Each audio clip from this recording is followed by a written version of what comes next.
From the outside, Oman looks calm, traditional, and conservative. But once you step inside, you discover customs, laws, and lifestyles that shock even experienced travelers. What's normal here would be unthinkable in many countries. Join us and let's discover what life is really like in Oman, the strangest Arab country on earth. Let's go. Number 13. Bima Sinkhole, nature's perfect swimming pool. Picture this. You're driving along the coast, nothing but rock and desert, when suddenly there's a massive hole in the ground filled with bright turquoise water. That's Bima Sinkhole, one of Oman's most photographed natural wonders. The sinkhole formed when underground limestone caves collapsed, creating a circular pool about 40 meters wide and 20 meters deep. The water is a mix of seawater that seeps through underground channels and freshwater from the surrounding aquifer, creating a unique brackish environment.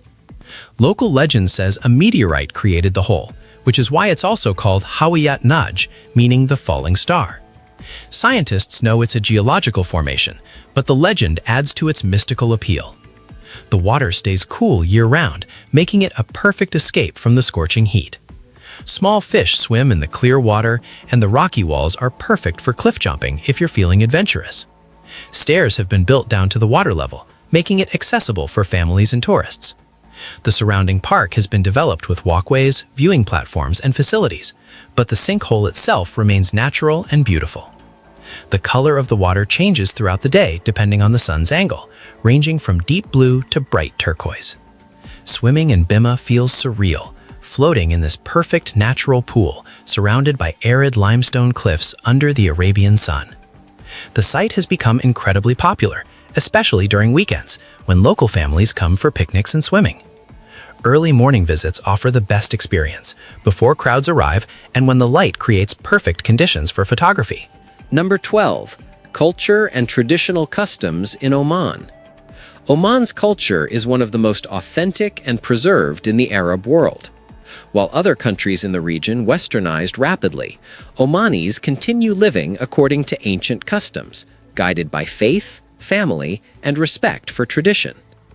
Hospitality is one of the pillars of Omani culture. Receiving a visitor is considered a blessing, and tradition demands offering Arabic coffee with cardamom and dates, symbols of friendship and respect. Marriage, by the way, is one of society's most important and controlled rituals. In many families, unions are still arranged, and the father's consent is fundamental. Dating, as we know it in the West, simply doesn't exist. Relationships follow strict rules based on faith and family customs. Traditional clothing is also a strong symbol of national identity.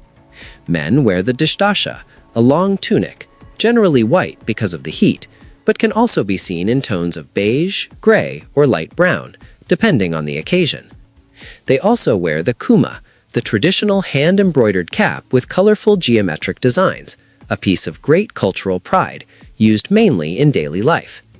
In ceremonies or formal events, the kuma is replaced by the masar, a type of turban elegantly wrapped over the head. Women wear the abaya, which covers the entire body, and in more conservative regions, some still use the niqab, which leaves only the eyes showing. Another striking tradition is the use of incense, which has a deep spiritual and cultural role. The Dhofar region is famous for producing frankincense, considered the purest incense in the world, used in mosques, homes, and as gifts between families. Its aroma is seen as sacred, symbolizing spiritual cleanliness, protection, and connection with God. I'm going to ask you a simple question. Are you a naturally curious person? If you're watching, I'm pretty sure the answer is yes. This space is made for people like us. To ensure you're always part of this community and receive all our latest discoveries, you just need to do one thing: subscribe to the channel. It's the best way to stay connected with us. Okay, now that you're part of our Legion of the Curious, let's move on to the next item. Number 11. The mysterious beehive tombs of Bat. Here's something that blows people's minds. Oman has prehistoric tombs that date back 5,000 years, making them older than many Egyptian pyramids. The Bat necropolis in northern Oman contains dozens of beehive-shaped stone tombs built during the Bronze Age. Nobody knows exactly who built them or why they chose this specific circular design, but archaeologists believe they were collective burial sites for important tribal leaders. The tombs are constructed from precisely cut stones stacked without mortar, creating dome structures that have survived millennia of desert conditions. The technique shows advanced engineering knowledge that challenges our assumptions about ancient Arabian civilizations. Each tomb could hold multiple bodies, along with pottery, weapons, and jewelry that would accompany the dead into the afterlife. The site sits in a dramatic landscape surrounded by rocky mountains and date palm oases, creating an atmosphere that feels both sacred and mysterious. Walking among these ancient structures, you realize that Oman's history goes way deeper than most people think. This wasn't some backwater desert. This was a sophisticated civilization with complex social structures and beliefs. The UNESCO World Heritage designation protects these sites, but they remain relatively unknown compared to other ancient wonders. Excavations have revealed copper tools, ceramic vessels, and decorative items that prove extensive trade connections with Mesopotamia and the Indus Valley. The scale of the necropolis suggests a substantial population lived in this area, supported by underground water channels called aflage that brought water from the mountains to irrigate crops. These tombs represent one of Arabia's most important archaeological sites, offering evidence of organized societies that thrived here thousands of years before Islam arrived. Aflage irrigation systems, ancient water engineering. Oman's aflage system represents one of humanity's most impressive feats of ancient engineering, and most people have never heard of it. These underground water channels transport water from mountain aquifers to villages and farms in the desert, some running for dozens of kilometers entirely underground. The system dates back over 2,500 years, with some channels possibly built during Persian influence in the region. Here's how it works. Engineers would dig vertical shafts down to the water table in the mountains, then connect these shafts with gently sloping tunnels that allow water to flow by gravity alone. The tunnels are just big enough for a person to crawl through, and maintenance workers still descend into them for repairs and cleaning. The genius of this system is that water flows underground, preventing evaporation in the brutal desert heat. Surface canals would lose most of the water before reaching the destination, but aflage channels deliver almost every drop. At the village end, the water emerges into surface channels that distribute it to farms, mosques, and homes, according to a strict schedule that's been maintained for centuries. Each family owns specific time slots when they can divert water to their land, measured by the sun's position or water clocks. Breaking these rules is serious business, as water rights are considered sacred and essential for survival. The UNESCO World Heritage listing recognizes 5 representative aflage systems, but Oman has over 3,000 active channels still functioning today. Maintaining these systems requires specialized knowledge passed down through families of aflage keepers who understand the tunnels, water sources, and distribution schedules. Walking along the surface channels through date palm plantations, listening to water flowing, you realize this system has sustained life in the desert for millennia. The engineering sophistication of the aflage system rivals Roman aqueducts, but receives far less recognition in popular history. Number 9. Jebel Akhdar, the Green Mountain Paradise. Jebel Akhdar, which translates to Green Mountain, sits at 2,000 meters altitude in the Hajar Mountains and creates a completely different climate from the rest of Oman. While the lowlands bake in desert heat, up here temperatures stay cool, allowing farmers to grow fruits and vegetables that can't survive anywhere else in the country. Terraced farms carved into steep mountainsides produce pomegranates, apricots, walnuts, and the famous Omani roses used to make rosewater. The agricultural terraces date back centuries, built by hand using traditional irrigation systems that channel mountain spring water to each level. During spring, the entire mountain explodes with pink rose blossoms, and local families harvest the petals before dawn to preserve their fragrance. The rosewater production happens in small distilleries, where workers steam the petals in copper pots, creating an intensely fragrant liquid used in Omani cooking, perfumes, and traditional medicine. A single bottle of pure Jebel Akhdar rosewater costs a fortune because the production process is so labor-intensive. The mountain also contains ancient villages built into cliff faces, with stone houses that blend seamlessly into the rocky landscape. Some villages are abandoned now, that others still have families living the traditional way, herding goats and farming their ancestral land. The views from Jebel Akhtar are absolutely insane, with deep gorges, distant peaks, and valleys stretching as far as you can see. Luxury resorts have been built here, offering visitors a chance to experience Oman's coolest climate while maintaining architectural styles that respect local traditions.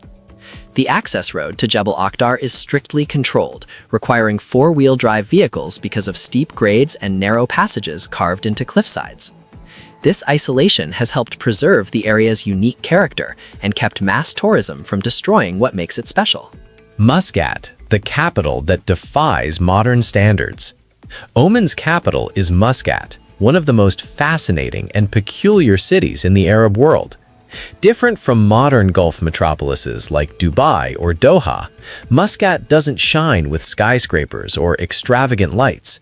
Here, luxury is discreet, and what dominates the horizon are rocky mountains, white mosques, and the blue sea of the Gulf of Oman. Muscat has a history dating back more than 2,000 years. For centuries, it served as one of the region's main commercial ports, receiving ships from India, Africa, and the East. To this day, the port of Muttra continues being the city's heart, with the Muttra Souk, one of the oldest and most vibrant markets in the Middle East. There, between narrow alleys and the scent of incense, you can find carpets, jewelry, spices, and souvenirs that seem frozen in time. The city is surrounded by arid mountains and bathed by the Gulf of Oman, which creates an impressive landscape: desert on one side, sea on the other. The city is also marked by the imposing Al Alam Palace, with its blue and golden colors, the ceremonial residence of the Sultan. On nearby hills still stand the Portuguese fortresses Al Jalali and Al Mirani, built in the 16th century and today guarding the port entrance. Another impressive point is the Grand Mosque of Sultan Qaboos, one of the most beautiful in the Islamic world. Its main hall houses one of the largest chandeliers and Persian carpets on the planet, handmade by more than 600 Iranian women. The mosque is also open to non-Muslim visitors, and this reflects the spirit of religious tolerance and respect that defines the Omani people. Despite being a capital, Muscat is a city that seems to belong to another era. There's no intense traffic or hurried crowds. The call to prayer marks the city's time. Buildings follow a rigorous aesthetic standard, nothing with glass towers or flashy colors. The goal is preserving traditional Arab visual identity, maintaining harmony with the natural landscape. Number 7. Omani polygamy practice and marriage traditions. Just like in other Islamic countries, here men can marry up to 4 women, as long as they fulfill one essential condition determined by faith: treat all equally, both emotionally and financially. This rule comes from the Quran and is interpreted as a responsibility, not a privilege. But hold on, before thinking about packing your bags to live this masculine paradise, it's important to know this practice is exclusive to Muslims. Furthermore, those who believe polygamy is common throughout the country are mistaken. Despite being permitted, only a small portion of the population actually practices it. The reason is simple. Maintaining 2, 3, or 4 wives requires not just discipline, but also considerable fortune. The country's laws demand proof that the husband can guarantee housing, food, and dignity to each woman. Therefore, polygamy is more common in rural and tribal areas, where traditions are more conservative and family structure is broader. Additionally, marriages are normally arranged between families, and love, as the West understands it, isn't always the main factor. Priority lies in stability, lineage continuity, and union between communities. In some cases, wives live in different houses, and the husband divides his time equally among them, a system that may seem strange to the Western world, but in Oman is viewed with naturalness and respect. The wedding ceremonies themselves are elaborate events lasting several days, with separate celebrations for men and women, traditional music, dance performances, and feasts that can feed hundreds of guests, reflecting the importance of family and community in Omani society. Number 6. Traditional Omani silver and jewelry craftsmanship. Omani jewelry isn't just accessories, it's wearable history packed with cultural significance and incredible craftsmanship. The traditional Omani khanjar, that curved dagger every man wears on formal occasions, comes with an ornate silver sheath decorated with intricate patterns hammered by hand. Each region has its own style, with specific designs that identify where the wearer comes from. The silverwork is insane, featuring geometric patterns, floral motifs, and Arabic calligraphy so detailed it requires magnification to appreciate fully. Women's jewelry is equally impressive, with massive silver necklaces weighing several pounds, decorated with coins, beads, and colorful stones. These pieces were traditionally part of a woman's dowry, representing her financial security and family wealth. The designs incorporate protection symbols and religious inscriptions meant to ward off evil spirits and bring good fortune. Nizwa's silver souk is the best place to see traditional jewelry making, with craftsmen sitting in tiny shops hammering silver sheets, creating chains, and setting stones using techniques unchanged for centuries. They heat the silver over charcoal fires, shape it with hand tools, and polish it with sand and lemon juice until it gleams. Each piece takes days or weeks to complete, depending on complexity. The craftsmanship level rivals anything produced in modern factories, but with an artistic quality that machines can't replicate. Omani amber and frankincense are often incorporated into jewelry designs, creating pieces that look and smell distinctively Omani. The Maria Theresa thaler, an Austrian silver coin from the 1780s, became so popular in Oman that it was used as currency until the 1970s and is still incorporated in traditional jewelry designs. Collecting traditional Omani silver has become serious business, with antique pieces selling for thousands of dollars to collectors worldwide. Number 5. Traditional Omani boats, the Dhow legacy. Oman's connection to the sea runs deep, really deep. For centuries, Omani sailors built wooden boats called dhows and sailed them across the Indian Ocean, reaching East Africa, India, and even China. These weren't small fishing boats. These were massive trading vessels that could carry tons of cargo and dozens of crew members across open ocean for months. The construction technique is ancient, passed down through generations of boat builders in the coastal town of Sur. Even today, craftsmen build dhows using traditional methods, without modern power tools or blueprints. They shape each wooden plank by hand, using techniques their grandfathers taught them. The wood comes from teak trees imported from India, but the design is purely Omani. What makes these boats special is their triangular sail design, which allows them to catch wind efficiently and sail against currents. Omani sailors used celestial navigation, reading stars and understanding ocean currents in ways that modern GPS users can't comprehend. They traded frankincense, dates, and textiles for spices, silk, and precious metals, creating a maritime empire that connected 3 continents. The annual Dhow race in Muscat attracts traditional boats from across the Gulf, with crews competing in vessels that look identical to those from 500 years ago. Some dhows are still used for fishing, while others have been converted into tourist vessels for sunset cruises. The dhow building yards in Sur remain active, with the sound of hammers on wood and the smell of fresh teak filling the air.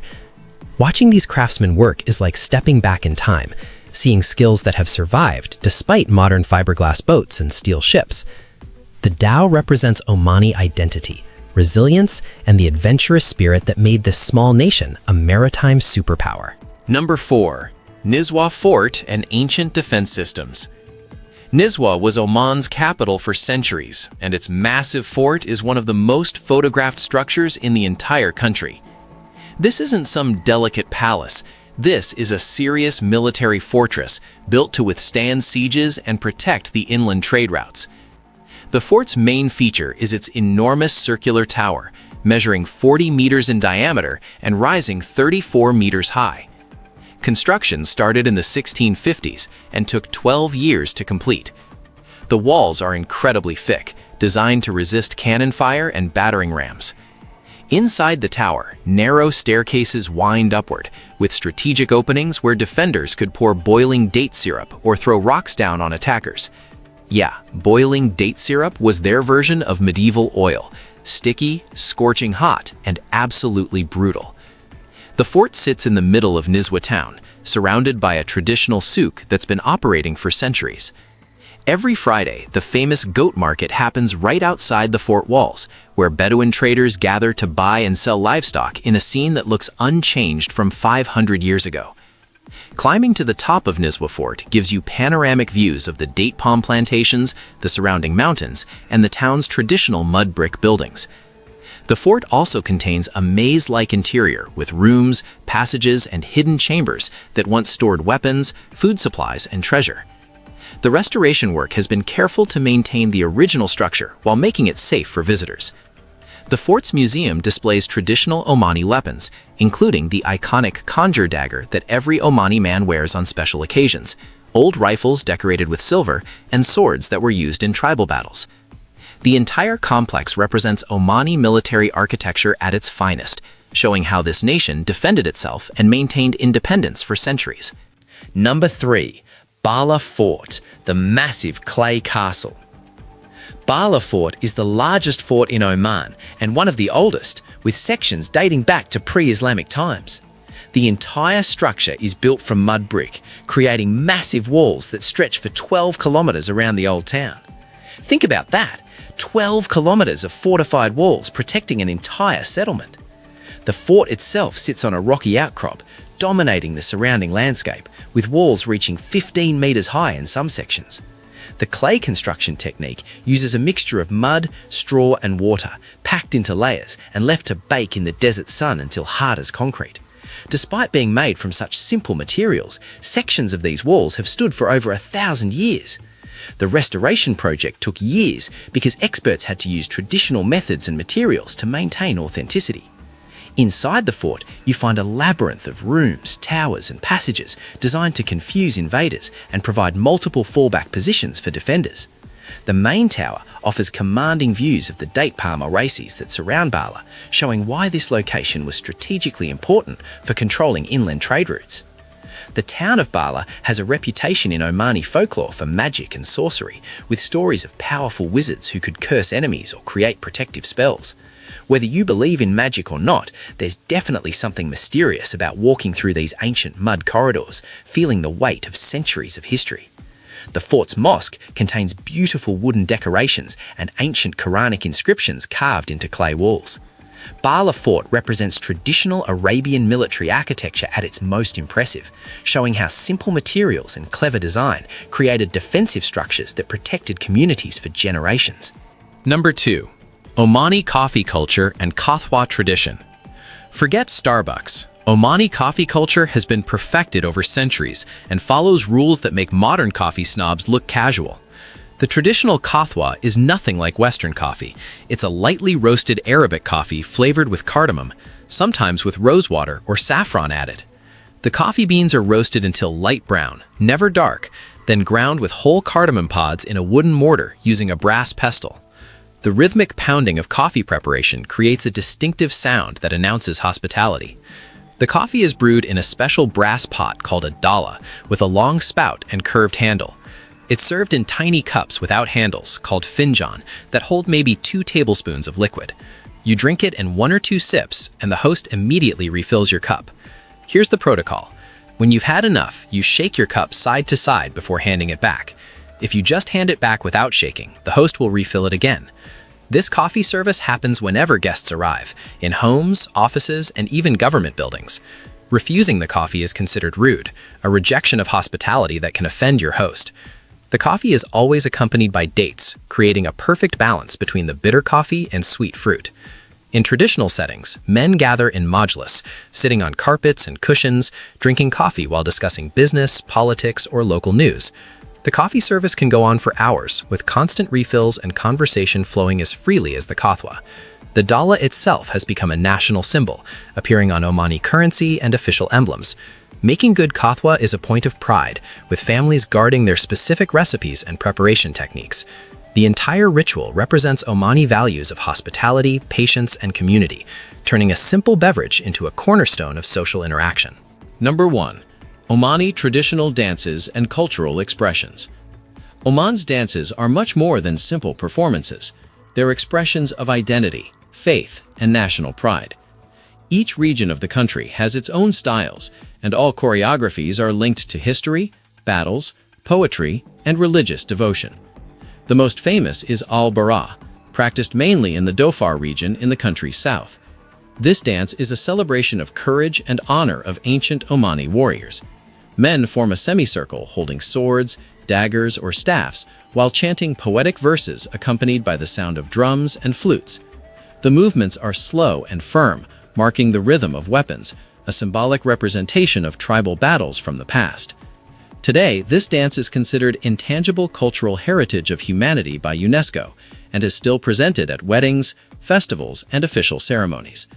Another important dance is al-Raja, common in northern regions. In this tradition, men symbolically confront each other, raising swords and reciting poems that exalt bravery, loyalty, and love for the homeland. It's a dance of challenge, but also of respect, where balance and elegance matter more than strength. Beyond these, there are also more festive dances, like al-Tariqa and al-Lewa, influenced by African cultures brought through Oman's ancient maritime routes.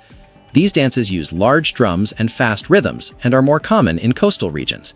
The performances often happen during religious festivals, weddings, and national celebrations, with participants wearing traditional attire and performing intricate footwork that has been passed down through generations, preserving the cultural memory of their ancestors. Still curious? Then don't stop now. The next mystery is already waiting for you. Just click the video on screen. I saved it just for you. See you there, curious one.